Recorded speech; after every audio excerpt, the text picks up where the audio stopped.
Legend is not a word I throw around for just anyone, but my next guest is not just anyone.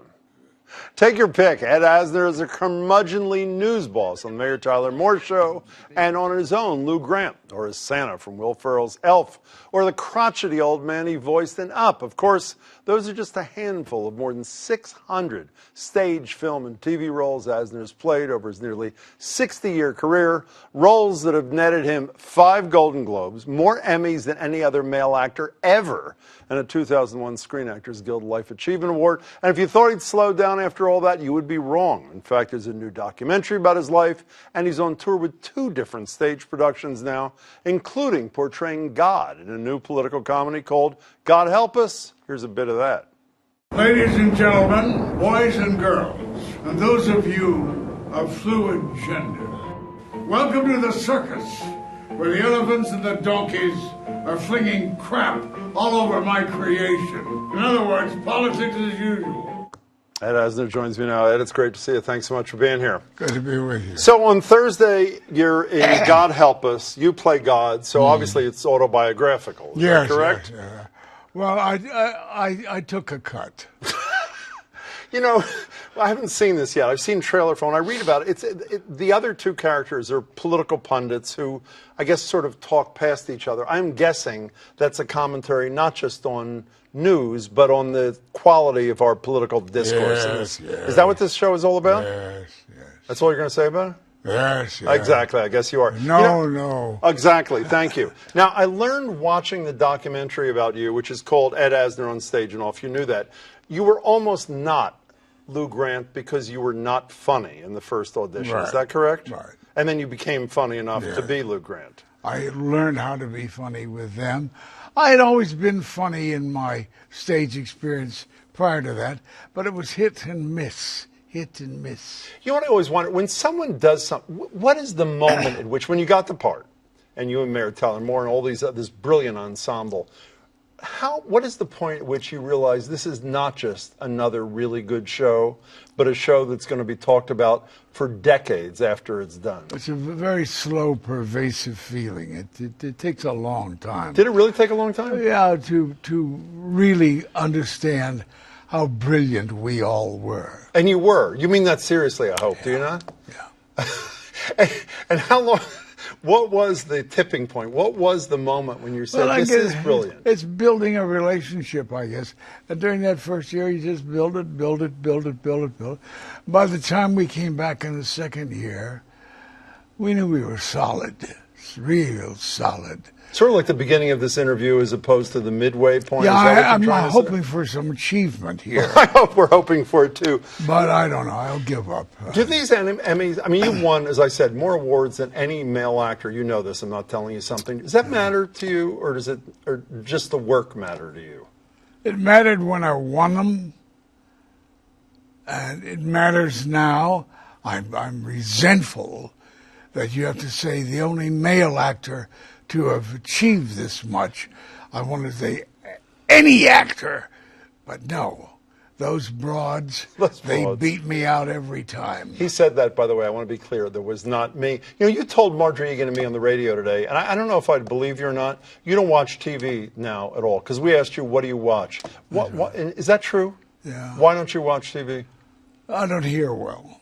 Yeah, we went through that, but you could get a hearing aid, and you chose not to. But I want to take it to the last round. So what does that mean? You want to just tune out the world? Well, I'm always finding something more important to do. Like, for example? Learning my lines for the next show. Okay. So can we stay in history before we talk about the present for a moment? You lost Lou Grant after, I think it was 5 years, correct? 5 years? Yes, yeah. 5 years. And what I was not aware of, I'm embarrassed to say until I saw this fabulous documentary about you, is essentially it was the 1980s version of blacklisting that cost you that job because you spoke out forcefully about U.S. involvement in El Salvador. Did you think your career was over? Yeah. You really did? Mm-hmm. And how despairing were you? How bad was that? I was alone. I had separated from my wife. I felt very alone, honey. I guess I came to tears once in being alone. But in for a penny, in for a pound. So you had no regrets, is what? Oh, I had no. Well, I wouldn't have taken anything back. I would have called myself a liar. You know, I also didn't know. I'm mortified because I thought I knew a lot about you. That you not only loved FDR, but you played him.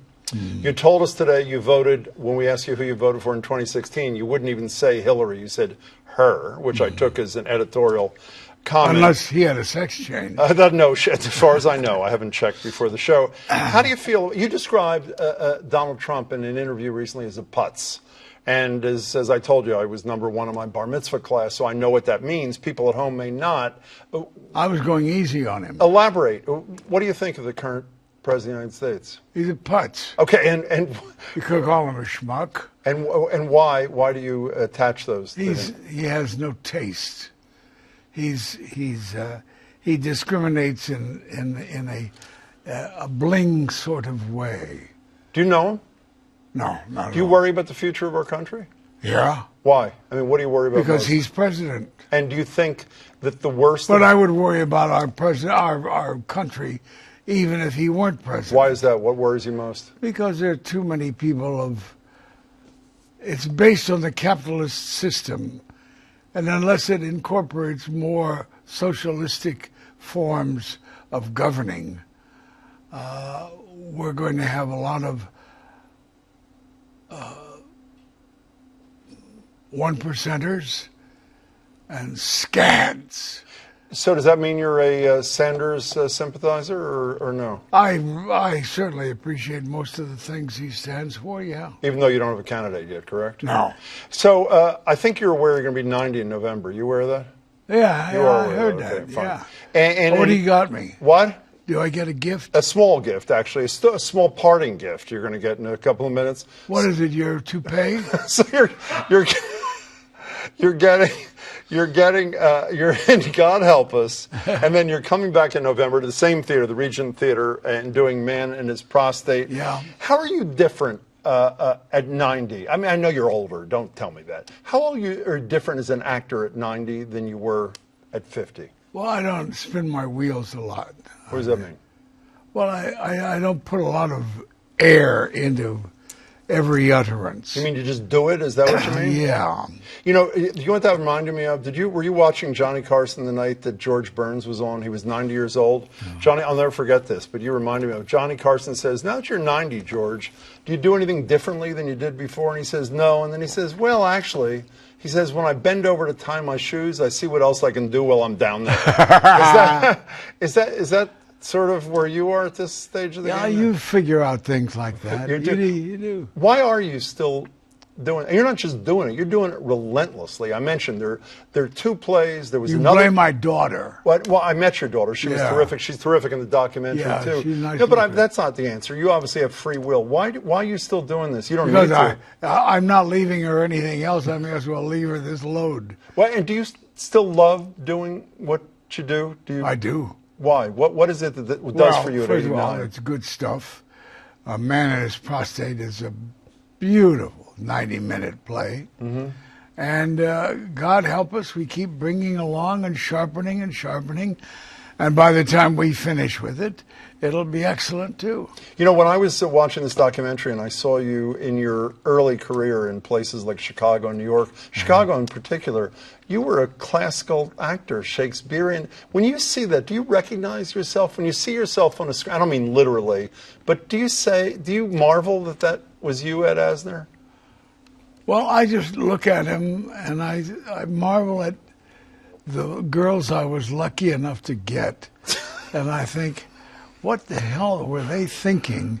They thought I was attractive. Some guy who owns a theater company, started a theater company in that film, said you're a very sexy man. I know. And you agreed with him, obviously. Well, I would kiss his ass. I bet you would. And you're not so bad now either, Ed Asner. Well, maybe a little hair color. But you look beautiful. Ed Asner, it was a thrill for me and everybody to see you today. I want to thank you so Braude, much.